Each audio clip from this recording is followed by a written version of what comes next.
요한복음 4장입니다. 인용한 성경은 한글 킹제임스 성경입니다. 요한복음 4장은 우물가의 여인으로 유명한 이야기입니다. 예수 그리스도와 사마리아 여인의 만남을 묘사하고 있는 장입니다. 이 이야기 속에서 그리스도께서 친히 행하신 사역의 신뢰를 생생하게 볼 수 있습니다. 예수님께서 사람들을 대하는 것이 얼마나 위대하게 전개되어 있는가를 세밀히 들여다볼 수가 있습니다. 또한 예수님께서 사람들을 어떻게 대하셨는가를 이 이야기에서 배울 수가 있고 인간 심리를 어떻게 다루셨는가를 연구해 볼 수도 있습니다. 또 죄인이 진리 앞에서 어떻게 반응하는가 이것에 대해서도 흥미로운 사실을 찾아볼 수 있습니다. 요한복음 4장 1절입니다. 그러므로 예수께서 요한보다 더 많이 제자를 삼고 침례를 준다는 말을 바리새인들이 들은 것을 주께서 아시고. 자, 바리새인들은 침례인 요한보다 예수 그리스도를 따르는 사람들이 더 많다는 것을 알게 되었습니다.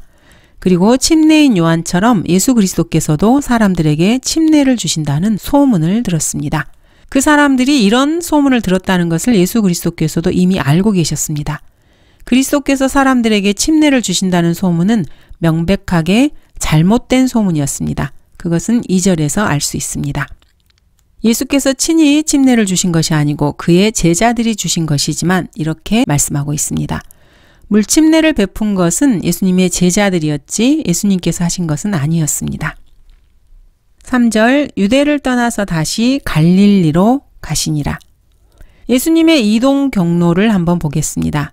요한복음 2장 13절에서 그리스도께서는 예루살렘으로 올라가셔서 2장 19절에서는 성전에 관해 말씀을 하십니다. 그리고 3장에서는 예루살렘에서 니코데모와 대화를 나누십니다. 그리고 여기 4장 3절에서는 유대를 떠나 갈릴리로 가시면서 4장 4절에서 사마리아에 들르십니다. 예루살렘과 온 유대와 사마리아와 땅끝까지 이르러 내게 증인이 되리라는 사도행전 1장 8절 말씀이 떠오릅니다. 이것은 예수 그리스도의 Great Commission이 연상되는 그러한 말씀입니다. 예수 그리스도께서 이렇게 다니신 이동 경로의 순서는 하나님의 구원 계획이 그리스도의 직접적인 사역과 관련해서 어떻게 실행되고 있는가를 보여주는 그림입니다. 또한 교회 시대가 어떻게 도래해야 하는가를 보여주는 그림이기도 합니다. 요한복음 4장 43절 45절에서 그리스도께서는 사마리아에서 이틀을 머무신 다음에 갈릴리로 돌아오십니다. 이틀 후에 주께서 그곳을 떠나 갈릴리로 가시니라. 예수께서 친히 증거하시기를 선지자는 자기 고향에서 존경을 받지 못하느니라고 하시니라. 그때 주께서 갈릴리에 오시니 갈릴리 사람들이 주를 영접하더라. 이는 명절 때 그들도 명절을 지키러 예루살렘에 가서 주께서 행하신 모든 일들을 보았기 때문이라. 이틀 후에 그리스도께서 고향인 갈릴리로 가시면서 선지자가 자기 고향에서 존경을 받지 못한다고 말씀하십니다. 주께서 갈릴리에 오시니 갈릴리 사람들이 주를 영접하더라. 이렇게 45절에서 기록하고 있습니다. 예루살렘에 가서 주께서 행하신 모든 일들을 보았기 때문이라고 같은 절에서 그 이유를 설명하고 있습니다. 그리스도께서는 자기 고향에서 존경을 받지 못하신 것, 그것은 맞습니다. 그런데 여기는 좀 상황이 다릅니다. 사마리아인들이 주께 와서 자기들과 함께 머물기를 간청합니다. 그리고 주님께서는 거기서 이틀을 머무셨습니다. 그리고 이틀 후에 고향으로 귀환하셨는데 이번에는 갈릴리 사람들이 주를 영접했습니다. 여기서 우리는 사마리아에서 머무셨던 이틀, 이 2000년 동안의 교회 시대를 볼 수가 있습니다. 주께는 하루가 1000년 같고 1000년이 하루 같은 이 한 가지를 잊지 말라고 베드로후서 3장 8절은 말씀하십니다. 이틀 후에 고향으로 되돌아오셨을 때 주께서 영접을 받으신 것은 2000년간의 교회 시대가 끝나고 재림하시게 될 예수 그리스도께서 이스라엘에 의해서 환영받는 그 장면을 보여주고 있습니다. 물론 여기서 유대인들이 그리스도를 영접했던 것은 명절 때 예루살렘에서 주께서 행하신 많은 일들을 보았기 때문이었습니다. 5, 6절입니다. 그리하여 주께서 야곱이 자기 아들 요셉에게 준 땅에서 가까운 수칼이라 하는 사마리아의 한 성읍에 오셨는데 거기에 야곱의 우물이 있더라. 예수께서 여행으로 피곤하심으로 우물 곁에 그대로 앉으셨는데 때는 제 6시쯤이더라. 예수님께서는 여행으로 피곤하셨습니다. 이렇게 예수님께서는 이 땅에 완전한 한 사람으로 오셨던 것입니다. 예수 그리스도께서는 하나님이셨을 뿐 아니라 이렇게 인간이기도 하셨습니다. 예수님께서는 하나님의 아들이시면서도 한 인간으로 오셨고 인간들 안에 들어와 사시면서 고난에 순종하셨습니다. 예수님께서 고난을 겪으시고 죽기까지 하신 이유는 인간이 겪는 고통이 어떤 것이고 죽음이 어떤 것인지 직접 체험해 보려고 한 것은 결코 아닙니다. 예수님께서는 인간의 고난과 죽음을 대신 짊어지셨던 것입니다. 예수 그리스도께서는 결코 이 세상에 거물로 오신 것이 아닙니다. 많은 목사들은 오늘날 거물이 되고 싶은 욕망을 품고 있습니다. 예수 그리스도께서는 결코 거물이 아니셨습니다. 예수님께서는 이 세상에 들어와 사시는 동안에 초라한 한 인간으로 사셨습니다. 예수님은 맨발로 다니셨고 보잘것없는 어부의 발을 씻겨주셨으며 낡은 조각배 안에서 주무시기도 하셨고 밤에 땅바닥에 앉아서 기도하기도 하셨습니다. 예수님께서는 보통 사람과 같이 피곤해 하셨고 시장하기도 하셨고 울기도 하셨으며 약해지기도 했습니다. 고뇌도 하셨고 애통해 하기도 하셨고 화를 내기도 하셨고 채찍으로 사람들을 치시기도 하셨습니다. 7절 한 사마리아 여인이 물을 기르러 왔는데 예수께서 그녀에게 말씀하시기를 마실 물을 좀 달라고 하시더라. 자, 예수님께서 피곤함과 더위로 목이 마르셨습니다. 그때 마침 우물에 닿았고 물을 기르러 온 한 사마리아 여인을 만나셨습니다. 그래서 주님께서는 그 여인에게 마실 물을 좀 달라고 청하십니다. 자, 이렇게 사마리아 여인과 예수 그리스도께서 오가는 대화 사이에서는 26절까지 이어집니다. 자, 물 한 모금을 얻어먹기 위해서 이렇게 많은 이야기가 오고 갑니다. 그러시고도 주님께서는 결국에는 물을 얻어 마시지 못하셨습니다. 예수님께서 물을 얻어 마셨다는 기록은 그 어디에도 없습니다. 예수님께서 물을 마시고 싶어 하신다는 장면은 성경에서 딱 2번 나옵니다. 한 번은 바로 이 사마리아 여인과의 대화에서이고 또 한 번은 십자가에 매달리셨을 때입니다. 이 일 후에 예수께서는 이제 모든 일이 이루어진 것을 아시고 말씀하시기를 목마르다고 하시니 이는 성경이 이루어지게 함이라. 이렇게 주님께서는 2번 물을 마시고 싶어 하셨지만은 주님께서는 2번 다 물을 마시지 못하셨습니다. 십자가에 달리셨을 때 목마르다고 말씀하신 주님의 입술에는 불행하게도 해면에 적신 식초가 전달되었습니다. 8절에서 9절입니다. 이는 그의 제자들이 음식을 사기 위하여 성읍으로 갔습니다. 그때 사마리아 여인이 주께 말씀드리기를 유대인인 당신이 어떻게 사마리아 여자인 나에게 마실 물을 달라고 하시나이까라고 하니 이는 유대인들이 사마리아인들과는 교제가 없기 때문이더라. 유대인들과 사마리아인들 사이에서는 교제가 없었습니다. 자, 그렇다면 이들 간의 갈등을 야기한 문제의 시작이 어디였을까요? 지금 이 시대부터 약 800년 전에 있었던 한 사건으로 거슬러 올라가 볼 수 있습니다. 열왕기하 17장 5, 6절입니다. 그때 아시리아 왕이 올라가서 온 땅을 두루 다니고 또 사마리아로 올라가서 3년간 포위하였더라. 호세아 제9년에 아시리아 왕이 사마리아를 취하고 이스라엘을 아시리아로 끌고 가서 고산강 곁에 있는 할라와 하볼과 메대인들의 성읍들에 두었으니 아시리아가 이스라엘의 사마리아 지방을 점령하고 그곳에 살고 있던 이스라엘 백성을 아시리아로 끌고 갔습니다. 그리고 그 대신에 사마리아에는 몇몇 이방인들을 이주시켜서 살게 합니다. 그런데 사마리아에 이주한 이들 이방 민족들 가운데서 문제가 생깁니다. 하나님의 천사들이 나타나서 그들 중 몇 사람을 죽이는 일이 일어난 것입니다. 그들이 거기에 거하기 시작할 때 주를 두려워하지 아니하였으므로 주께서 그들 가운데 사자들을 보내시니 사자들이 그들 중 몇을 죽인지라. 그들은 자신들이 주님을 두려워하지 않아서 그 땅이 하나님의 법도를 몰라서 이런 일이 생겼다고 아시리아 왕에게 고하게 됩니다. 그러자 아시리아 왕은 사마리아에서 데려온 이스라엘 제사장들 중에 하나를 그곳으로 보내서 하나님을 두려워하는 방법을 가르치라고 합니다.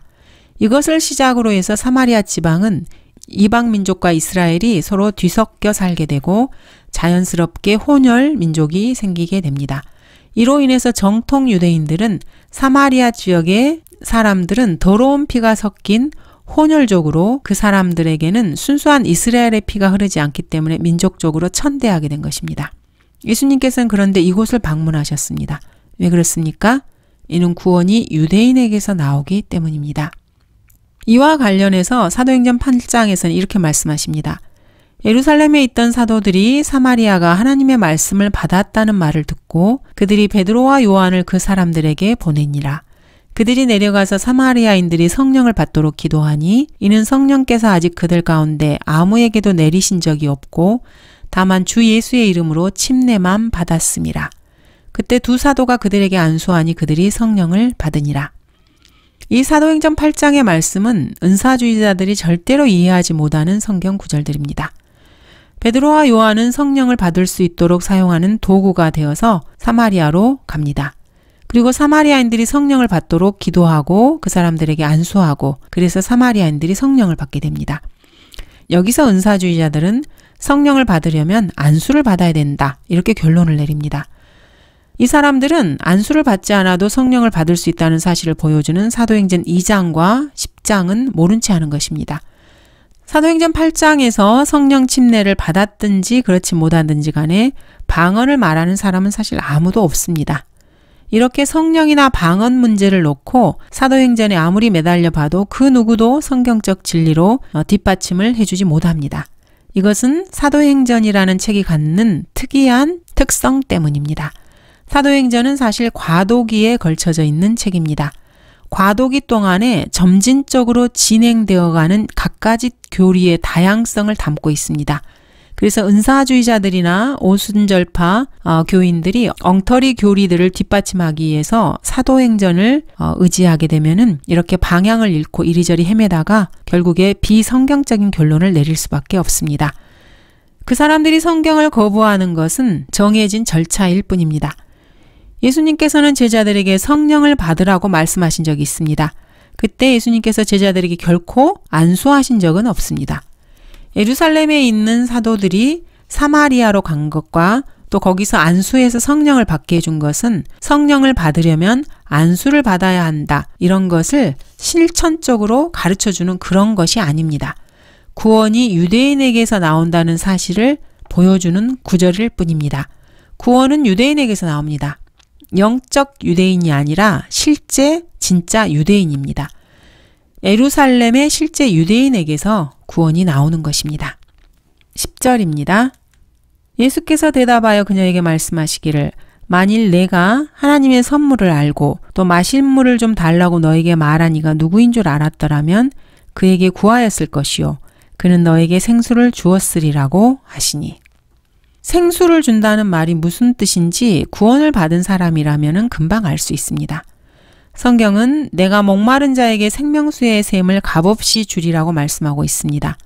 원하는 자는 누구든지 생명수를 값없이 마시게 할지어라고 말씀하십니다. 복음은 시원한 물과 같습니다. 먼 땅에서 오는 좋은 소식은 목마른 혼에게 냉수 같으니라. 복음은 먼 땅, 즉 하늘나라에서 들려오는 좋은 소식입니다. 사람들은 목이 마르면은 청량음료나 물을 마십니다. 목이 컬컬한다고 맥주를 마시면은 목이 더 타서 힘들게 됩니다. 사람들은 그래서 정말로 목이 마르면은 물을 찾습니다. 군대가 밤낮을 가리지 않고 수백 킬로를 행군할 때 군인들이 찾는 건 역시 비스켓이나 건빵이 아닙니다. 오직 시원한 물을 찾습니다. 고린 지점을 향해 달리는 마라톤 선수 역시 레이스 도중에 길가에 놓여 있는 음료수대에서 플라스틱 물통을 집어듭니다. 식당 같은 곳에서 유리컵에 사각 얼음을 띄워놓기도 하지만 진짜로 목이 마른 사람은 얼음이니 뭐니 이런 거는 다 소용없습니다. 오직 시원한 물을 마시고 싶어 합니다. 정말로 목말라 본 적이 없는 사람은 사실 이것을 잘 이해하지 못할 것입니다. 목마르지 않은 사람은 목마름이 무엇인지 그것을 모르는 사람은 딱하게도 구원을 받지 못합니다. 여러분은 목마르십니까? 그렇다면 구원받을 수 있습니다. 시원한 물을 받아 마실 준비가 되어 있기 때문입니다. 그러나 이 세상에는 이 시원한 생수를 필요로 하지 않는 사람이 많습니다. 이 세상에 물 안 마시고 살 수 있는 사람이 어디 있습니까? 물이 떨어지면 살인까지도 서슴지 않을 것이 바로 인간의 본성입니다. 사막을 방황하다가 물이 떨어지면 일행 중에서 약한 사람을 죽이고 그 피를 마시는 게 인간의 본성입니다. 사람은 물 없이는 한시도 살지 못합니다. 사람은 누구나 시원한 물을 그리워합니다. 샘에서 솟는 시원한 물은 갈증을 풀어주며 온몸에서 힘이 솟아나게 해줍니다. 이런 생수를 주시는 분이 바로 주 예수 그리스도입니다. 예수님께서는 이 세상 모든 사람들에게 생수를 주시러 오셨습니다. 그러므로 예수님이 누구신 줄을 안다면 누구나 예수님께 나와 생수를 받아 마시기를 주저하지 않습니다. 10절입니다. 예수께서 대답하여 그녀에게 말씀하시기를 만일 내가 하나님의 선물을 알고 또 마실 물을 좀 달라고 너에게 말한 이가 누구인 줄 알았더라면 그에게 구하였을 것이요 그는 너에게 생수를 주었으리라고 하시니. 예수님께서 사마리아 여인에게 물을 좀 달라고 하셨을 때 이 여인은 예수님께 물을 드린 것이 아니라 유대인인 당신이 어떻게 사마리아 여인인 나에게 물을 달라고 하시나이까라고 약간 시비조로 말을 했습니다. 이에 예수님께서는 사마리아인들의 입장을 동정해 주거나 유대인들의 입장을 변호하시거나 여인의 그런 시비조를 나무라시거나 이런 데 시간을 낭비하지 않으십니다. 예수님께서는 곧장 죄인의 구원 문제에 초점을 맞추시면서 하나님의 선물과 그리고 너에게 말하는 이, 즉 예수 그리스도에 대해서 말씀하십니다.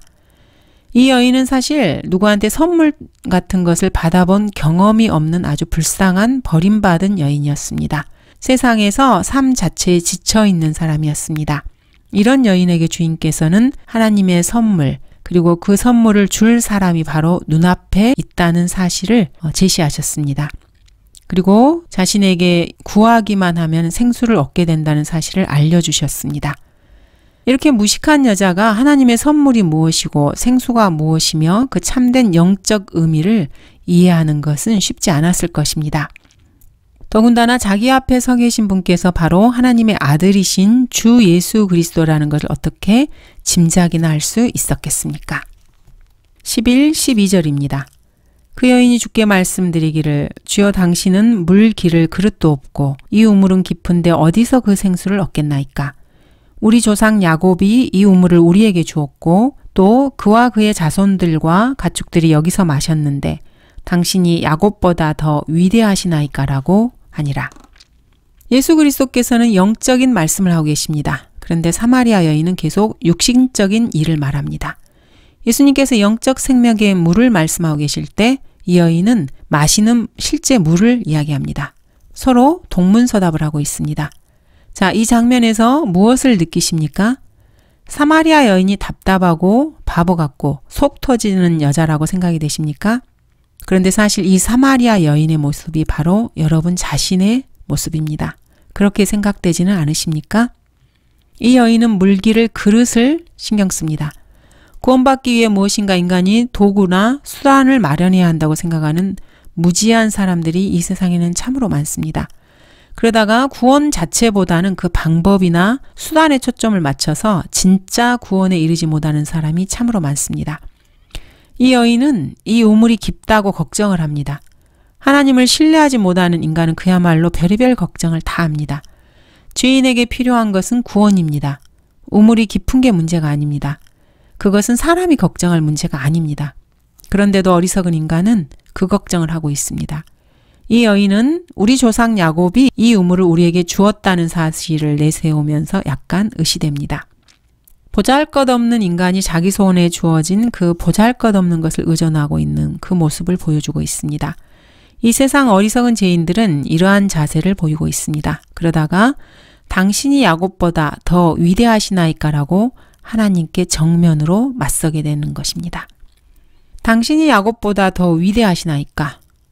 영적으로 눈이 멀어 있어서 성경에 대해서 전혀 모르는 사마리아 여인인 줄 알았는데 우리 조상 야곱이 이 우물을 우리에게 주었고 또 그와 그의 자손들과 가축들이 여기서 마셨는데 이렇게 말하면서 당신이 야곱보다 더 위대하냐고 성경 지식을 들고 예수님께 도전장을 내밉니다. 구원받지 못한 죄인 속에는 이러한 마귀의 영이 있습니다. 마귀는 성경의 내용을 꿰뚫고 있는 자입니다. 구원받지 못한 죄인들은 자기도 모르는 사이에 성경 말씀들을 인용하기도 합니다. 그리고 써먹기도 합니다. 그 사람들 속에 역사하는 마귀는 멸망의 자식이고 불순종의 영이기 때문에 진리의 영이 접근해 오면은 사태가 어떻게 돌아가고 있는지 즉시 알아채고 어떻게 대처해야 하는지를 알고 있습니다. 그리고 사람을 조종하려고 합니다. 러크만 목사님께서도 군 복무 시절에 구원받지 않았을 때 동료 장교 한 사람이 성경을 펼쳐 보이면서 다가선 적이 있었습니다. 그리고 그는 이렇게 말했습니다. 어이 러크만, 자네에게 성경 한 줄 읽어줄 테니까 들어보게나. 그때 러크만 목사님은 구원받지 않아서 이렇게 말했습니다. 아우 집어쳐. 성경이 잠꼬대 같은 소리로 가득 차 있는 건 나도 알아. 그래서 그 장교는 성경을 그냥 덮어버리고 말았습니다. 목사님께서는 무슨 뜻으로 그런 소리를 하게 되었는지 자기 자신도 잘 몰랐습니다. 근데 그때 성경이 잠꼬대 같은 소리로 가득 차 있다는 것이 그 당시에 순간적으로 머리를 스치고 지나갔던 것입니다. 사실 그때까지 러커만 목사님께서는 성경을 한 줄도 읽어본 적도 없으면서 말입니다. 그런데도 성경이 잠꼬대 같은 소리로 가득 차 있다는 건 나도 알아. 이렇게 성경을 꽤나 잘 아는 사람처럼 말을 했던 것입니다. 그때 사실 러커만 목사님 귀에 마귀가 그렇게 말한 것입니다. 성경을 전혀 알지 못했지만 그 속에 들어있던 마귀가 성경을 잘 알고 있었던 게 분명합니다. 감사합니다.